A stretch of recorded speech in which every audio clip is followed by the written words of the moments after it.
नमस्कार मु दीपक सेनापति। आज शुणा कालिदास रहस्यर सप्तम भाग विद्यानगरी रे कालिदास और केउटुणी कथा। परिवेषण परशुराम बेहेरा। सेतेबेले चतुर्दिगरे कालिदासंकर जयगान। माँ सरस्वतींकर कालिदासंक प्रति कि अमाप करुणा।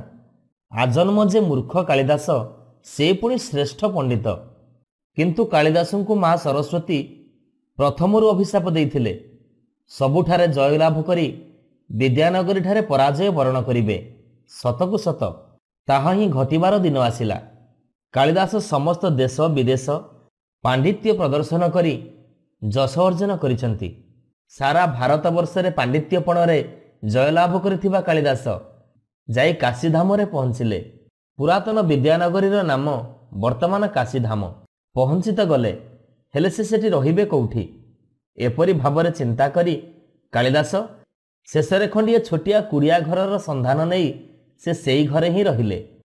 तांकर इच्छा हैला बाहरे जाई टिके बुली आसीबा, मनटा टिके शांत हेई जिवो। कालिदास बेस खुशी मनरे बुलुथांती। हठात तांकर आखि आगरे एक सुंदरी केउटुणीर दर्शन हैला। खाली सेतिकी नुहे, कालिदास देखिले से केउटुणी दिटा बड़ बड़ शेउल माछकू बिकिबा पाई सीरारे धरी बसिची। पंडिते रसिकपणरे क्षणके माछ प्रति लालसा रखी केउटुणी निकटकू जाई माछर मूल्यायन करी कहिले, ये माछ दुईटिकू तौली दियो। केउटुणी मनरे आनंद। एते बेल जाए एपरी दीटा बड़ बड़ माछकू नबा पाई केही जणे गराखी ता आखि आगुकू आसु नथिले। एबे खुशी मनरे माछ दुईटिकू ओजन करी देई केउटुणी तार दुईटी शेउल माछर मूल्य मागिला। सत कहले आगुरु कालिदास जानिथिले जे अंटारे तांकर पैसा नाही। केवल अभिनयर सहित निजर अंटा कांदीर समस्त स्थान को अंडाली सारी कहले, आहा मु कौन कली, दुईटी जाक शेउल माछ को मूल कर देई पैसा तक तो घरे छाड़ी दे आसिली। आच्छा केउटुणी तू गोटे काम कर, मोर एई जोड़िए शेउल माछरू तू गोटिए बंधा रख। मु मात्र गोटिए माछ को एठू नहीं जाउची, घरू पैसा धरिकी आसे। तते पैसा दे सारी अन्य माछटी मु नहीं जीवी। विश्वास रे माछटी तते छाड़ी दे जाउची सिना, हेले तू पळई जीवुनी तो। सहजे तो स्त्री लोक सात कथारे सती भूलंती। कालिदासंकर असल कथा को से जानि न पारी विश्वास रे से ताही कला। या परे कालिदास माछ घेनी चली गले। सेते बेलकू कालिदासंकु अपेक्षा करी करी केउटुणी हताश हेलानी। से मन दुखरे बसी थाए। एई समय रे केउट आसी पहुंचिला। सबु कथा सुनिला आउ केउटुणी के बुझेई सुझेई कहिला, एथिरे मन दुख करिवार कौनसी कारण नाही, बरं तू रह, मु तांकु खोजी बाहर करूची। विद्यानगरी रे कालिदास से रहुचंती एक छोट कुड़िया घरे। बहुत खोज खबर नहीं केउट जाई ठीक स्थान रे पहुंचिला। से जाई कालिदासंकु भेटी कहिला, पंडिते प्रणाम, मु आज आपणकर अतिथि हेबी। कालिदास चाहुथिले माछ तो घेनी आसिले, माछर रंधारंधी बछा बछी कार्य से संपूर्ण अनभिज्ञ। तेणु मने मने भाविले जाहा भल हैला, केउट अतिथि भाव में आश्रय पाइछि। बसिबा समय दुहींक मध्यरे नाना प्रकार आलोचना हेउछि। एहा मध्यरे दासे माछ कथाटाकू आलोचना को आनी कहिले, तमे माछ रांधि पारिबो? केउट कहिला, पारिबिनी काहींकी, आपण कहिले सिना। कालिदास कहिले, मु आउ कहिबी बा कोन, जाहा करिवार कथा तमे कर। केउट कहिला, माछ रांधिबा आगरु प्रथम आग कथाटा छिड़ू। माछ रंधा सरिबा परे तमे झोल झोल खाइबो ना फल फल खाइबो? दासे तो महासियाणिया। केउटर कथा को से ठीक ठौरेई नेले। फल बोली माछ को बुझिले। माछ तरकारी रे झोल खाइबा लाभ कौन? एणु से कहिले, मु फल फल खाइबी, आउ तमे खाइबो झोल झोल। तापरे केउट माछटी को बछा बछी करी धुआ धुई करी तरकारी आरंभ कला। एबे तरकारी कढ़ारे सिझीगला। एथर केउट कहिले, तरकारी को भल भावरे फुटेइबाकू हबो, तापरे जाई सिना तरकारीर स्वादटा चमत्कार हबो। एईपरी कही कालिदास को नाना प्रकार द्रव्य आनिबाकू कहूथांती। तरकारी बघरा सरीगला। केउट कहिला, पंडिते आपण फल फल खाइबे परा? कालिदास खुशी हेई जाई कहिले, काहींकी नुह, तुम सहित जहा कथा हेइची ताहा ही हबो। केउट कहिला, रंधा तो सरीगला पंडिते, एथर आपण फल नहीं जांतु, आ मोर झोल थाउ। କାଳିଦାସ ଫଳ ନେବା ବେଳକୁ ଦେଖନ୍ତି ଯେ କେବଳ କଣ୍ଟା ଗୁଡ଼ା ରହିଛି, ଆଉ ମାଛ ଗୁଡ଼ାକ ସବୁ ଝୋଳରେ ମିଶିଯାଇଛି। ଏସବୁ ଦେଖି କାଳିଦାସ ଅବାକ ହେଇଗଲେ। ତେବେ ଦୁହେଁ ଖାଇ ବସିଲେ। କାଳିଦାସ କେବଳ ଭାତ ଆଉ କଣ୍ଟା ଚୁଚୁମି ଖାଉଥିବା ବେଳେ କେଉଟ କିନ୍ତୁ ଝୋଳ ସହ ମାଛ ତକ ମହା ଆନନ୍ଦରେ ଖାଉଥାଏ। ଏତିକି ବେଳେ ମନେ ମନେ କାଳିଦାସ ଭାବୁଥାନ୍ତି, ପ୍ରକୃତରେ ଇଏ ହେଉଛି ବିଦ୍ୟାନଗରୀ କାଶୀଧାମ। ଆଜି ମା ସରସ୍ୱତୀଙ୍କ ଅଭିଶାପ ସତ ହେଲା। ମାଙ୍କ ଅଭିଶାପ ଯୋଗରୁ ଆଜି ମୋତେ ଏଠାରେ ପରାଜୟ ବରଣ କରିବାକୁ ପଡ଼ିଲା। ଏହାପରେ କେଉଟ ତା ନିଜର ପରିଚୟ ଦେଇ କାଳିଦାସଙ୍କ ଠାରୁ ବିଦାୟ ନେଇ ଚାଲିଗଲା। ଏଇ କଥା ଦେଖି କାଳିଦାସ ମନେ ମନେ ଖୁବ୍ ଲଜ୍ଜିତ ହେଲେ।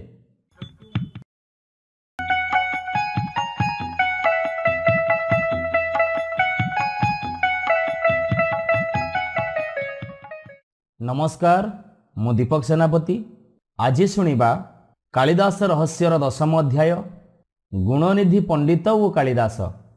ପରିବେଷଣ ପରଶୁରାମ ବେହେରା। ରାଜା ବିକ୍ରମାଦିତ୍ୟଙ୍କ ରାଜସଭାରେ କାଳିଦାସ ହେଉଛନ୍ତି ଜଣେ ମହାନ ପଣ୍ଡିତ।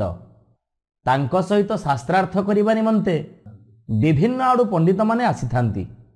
ମଦନପୁର ନିବାସୀ ଗୁଣନିଧି ନାମକ ପଣ୍ଡିତ କାଳିଦାସଙ୍କ ସହିତ ଶାସ୍ତ୍ରାର୍ଥ କରିବା ନିମନ୍ତେ ଆସି ଏକ ଧର୍ମଶାଳାରେ ରହିଲେ। ତାଙ୍କ ମନରେ ଏଇ ଭାବ ଥିଲା ଯେ ସେ କାଳିଦାସଙ୍କୁ ପରାସ୍ତ କରି ରାଜସଭାରେ ସର୍ବଶ୍ରେଷ୍ଠ ପଦବୀ ଲାଭ କରିବେ। ସେ ସେଇ ଧର୍ମଶାଳାରେ ରହୁଥାନ୍ତି। ସେ ପ୍ରତ୍ୟେକ ଦିନ ଏକ ପାଲିଙ୍କି ଭଡ଼ାରେ ଆଣି ଧୁମ୍ଧାମରେ ନଗର ସାରା ବୁଲନ୍ତି। ଏ ଖବର କାଳିଦାସଙ୍କ କାନରେ ବାଜିଲା। ଦିନେ କାଳିଦାସ ଏକ କେଉଟ ବେଶ ଧାରଣ କରି ଗୁଣନିଧି ପଣ୍ଡିତ ରହୁଥିବା ଧର୍ମଶାଳା ପାଖରେ ବସି ରହିଲେ। କିଛି ସମୟ ପରେ ଗୁଣନିଧିଙ୍କ ସେବକ ଆସି ଡାକ ପକେଇଲା, ଆରେ କିଏ କେଉଟ ଭାଇ ଅଛ? ସବାରି ବୋହିବାକୁ ଆସିବ କି? ଏ କଥା ଶୁଣି ସେଇଠି ବସିଥିବା କାଳିଦାସ କହିଲେ, ହଁ ଆଜ୍ଞା, ମୁଁ ଅଛି, ଆଜ୍ଞା ଆଦେଶ କରନ୍ତୁ। ସେବକ ଜଣକ କହିଲା, ଯା ଆଉ 3 ଜଣ କେଉଟଙ୍କୁ ସାଥିରେ ନେଇଆ। ସେମାନେ ସବାରି ବୋହିବେ ଆଉ ଆମ ପଣ୍ଡିତେ ନଗର ପରିକ୍ରମା କରିବେ। କାଳିଦାସ ତୁରନ୍ତ ଆଉ 3 ଜଣ କେଉଟ ଭାଇଙ୍କୁ ଡାକି ଆଣି ତାଙ୍କ ସହିତ ପାଲିଙ୍କି କାନ୍ଧେଇଲେ। ଗୁଣନିଧି ପଣ୍ଡିତେ ଗର୍ବର ସହିତ ପାଲିଙ୍କିରେ ବସିଥାନ୍ତି। ସଙ୍ଗେ ସଙ୍ଗେ ଆଦେଶ ଦେଲେ, ଯଥାଶୀଘ୍ର ନଗର ପରିକ୍ରମା କରେଇ ରାଜସଭାରେ ଉପସ୍ଥିତ କରାଅ। କେଉଟମାନେ ପାଲିଙ୍କି ବୋହି ଚାଲିଥାନ୍ତି। ବାଟରେ ଗୋଟିଏ ସ୍ଥାନରେ ସେମାନେ ସାମାନ୍ୟ ଟିକେ ବିଶ୍ରାମ ପାଇଁ ପାଲିଙ୍କି ରଖିଦେଲେ। ପୁଣି ଅନଭ୍ୟସ୍ତ କାଳିଦାସଙ୍କ କାନ୍ଧକୁ ବହୁତ କଷ୍ଟ ହେଉଥାଏ। ଗୁଣନିଧି ପଣ୍ଡିତେ ପାଲିଙ୍କିରୁ ଓହ୍ଲେଇ କେଉଟ ରୂପୀ କାଳିଦାସଙ୍କୁ କହିଲେ, ଅୟମ ଆନ୍ଦୋଳିକା ଦଣ୍ଡ ସ୍କନ୍ଧ କି ତବ ବାଧତି। ଅର୍ଥାତ୍, ହେ ପାଲିଙ୍କି ବାହକ, ଏଇ ପାଲିଙ୍କିର ଦଣ୍ଡ ତୁମ କାନ୍ଧକୁ ଅଧିକ କଷ୍ଟ ଦେଉଛି କି? ଏଥିରେ ଗୁଣନିଧି ପଣ୍ଡିତ ବ୍ୟାକରଣ ନିୟମ ବିରୁଦ୍ଧ ବାଧତେ ସ୍ଥାନରେ ବାଧତି ବୋଲି ପ୍ରୟୋଗ କଲେ।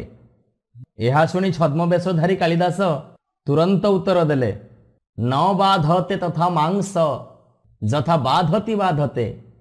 ଅର୍ଥାତ୍ ପାଲିଙ୍କିର କଷ୍ଟ ଆମକୁ ଯେତିକି କଷ୍ଟ ନ ଦେଉଛି, ଆପଣଙ୍କର ବ୍ୟାକରଣଗତ ତ୍ରୁଟି ବାଧତି ଶବ୍ଦଟି ଆମକୁ ଅଧିକ କଷ୍ଟ ଦେଉଛି। ଏ କଥା ଶୁଣି ଗୁଣନିଧି ପଣ୍ଡିତେ ଆଶ୍ଚର୍ଯ୍ୟ ହେଇଗଲେ। ଏତେ ଜ୍ଞାନ ତୁମର କିପରି ହେଲା? ଧୀବର ରୂପୀ କାଳିଦାସ କହିଲେ, ଆପଣମାନଙ୍କ ଭଳି ପଣ୍ଡିତମାନଙ୍କ ସଂସ୍ପର୍ଶରେ ଆସି ଯାହା ଯେତିକି ଶିକ୍ଷା ଲାଭ କରିଛି। ଗୁଣନିଧି ପଣ୍ଡିତେ କହିଲେ, ଆଚ୍ଛା, ତୁମେ କେଉଁ ପଣ୍ଡିତମାନଙ୍କ ସଂସ୍ପର୍ଶରେ ଆସିଛ? ଏହା ଶୁଣି ଛଦ୍ମବେଶଧାରୀ କାଳିଦାସ ତୁରନ୍ତ ଉତ୍ତର ଦେଲେ, ଏଇ ନଗରୀରେ କାଳିଦାସ ନାମକ ଜଣେ ପଣ୍ଡିତ ଅଛନ୍ତି। ତାଙ୍କ ପାଖକୁ ମୁଁ ଯାଏ। ତାଙ୍କ କଥାବାର୍ତ୍ତାରୁ ମୁଁ ଯାହା ବୁଝେ ତାହା ହିଁ ଶିକ୍ଷା ଲାଭ କରିଛି। ଧୀବର ଠାରୁ ଏ କଥା ଶୁଣି ଗୁଣନିଧି ପଣ୍ଡିତେ ମନରେ ମନରେ ବିଚାର କଲେ, ଯେଉଁ କାଳିଦାସଙ୍କର ପାଲିଙ୍କି ବାହକ ସାମାନ୍ୟ ଧୀବର ଏତେ ଜ୍ଞାନୀ, ତାହେଲେ କାଳିଦାସ କେତେ ବଡ଼ ବିଦ୍ୱାନ ନ ହୋଇଥିବେ? ଏତେ ବଡ଼ ବିଦ୍ୱାନକୁ ପରାସ୍ତ କରିବା ପାଇଁ ମୁଁ କେତେ ଧନ ଖର୍ଚ୍ଚ କରି ଏଠିକି ଆସିଛି। ମୋତେ ଯାହା ଜଣାଯାଉଛି, ମୋର ଆସିବା ବୃଥା, କିଛି ବି ଲାଭ ହେବନି। ସେ ଯାହା ବି ହେଉ, କାଳିଦାସ କେମିତିକା ବିଦ୍ୱାନ ଆଉ କେମିତିକା ମଣିଷ ଥରେ ଦେଖିବାକୁ ହବ। ଏମିତି ବିଚାର କରି ଗୁଣନିଧି ପଣ୍ଡିତେ କାଳିଦାସଙ୍କ ଘରକୁ ଯିବା ପାଇଁ ମନରେ ବିଚାର କଲେ ଏବଂ ନିଜର ସବାରିକୁ पुणी धर्मशाला को फेरई आनिले। यापर कालिदास पुणी तांको निज घर को चलीगले। निजकू कालिदासंक घरर जड़े दासी भाव में सजई नेले। दासे तो एक कथा जानी थांती जे गुणनिधि पंडित निश्चिंत एठिकी आसिबे, एणु से तांको अपेक्षा करी हातरे गोटे झाड़ू धरी घर बाड़ी ओळेइबाकू लागिले। सतकू सत अल्प समय परे गुणनिधि पंडित आसी सेठी पहुँचिले। आउ दासी रूपी कालिदासंकु पचारिले, हे नारी, कालिदास केउंठी अछंती कहिबे कि? दासीटी उत्तर देला, मुख लीन खलीन लीलया नमयोन्मनम मयोन्मवं हयम नीरगा दूरगारिरंग हहसा पुरगारुत्मत गोपुराब्ध हिच। अर्थात घोड़ार लगाम को धरी ता उपरे सवार हेई नुआ घोड़ा को दली चकटी गरुड़ समान अत्यंत बेगरे नीलमणि निर्मित द्वार देई बाहरी गले। दासी ठारू एमिति वचन शुणी गुणनिधि निजर पांडित्य देखैबाकू जाई कहिले, तमे निश्चय कालिदासंकर धर्मपत्नी, किंतु तुम शरीर रे कौनसी आभूषण नाही काहींकी? दासी रूपी कालिदास उत्तर देले, हस्तस्य भूषणं दानं सत्यकंठस्य भूषणं श्रोत्रस्य भूषणं शास्त्रं भूषणैः किं प्रयोजनम। अर्थात हातर आभूषण हेउची दान, सत्य कहिबा कंठर भूषण, शास्त्र शुणिबा कानर भूषण। एणु एते गुणरूपक गहना जा पाखरे अछि तार सुना रूपार गहना की आवश्यक? यह शुणी गुणनिधि पंडिते पचारिले, हे नारी, तमे केउ देवी को पूजा कर? एबे से उत्तर देले, विहंग वाहनंग जस्य त्रिनेत्र जत्र भूषणम सालपा वाम भागे चौते देवाहा शरणं ममः। बी अर्थात गरुड़, हंग अर्थात हंस एवं गो अर्थात बलद, एई तिनि जाहांकर वाहन।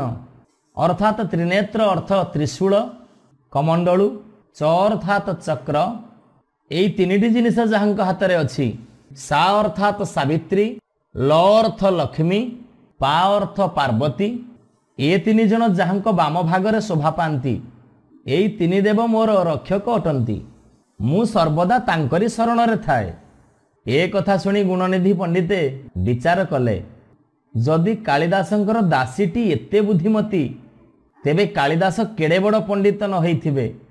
एणु कालिदासंकु जय करिबा ए जन्मरे आदौ संभव नुहे। एणु से मने मने खूब लज्जित हेई निजर धर्मशाला को फेरी आसिले। आउ ता पर दिन से नगरी छाड़ी निज राज्य को फेरी गले।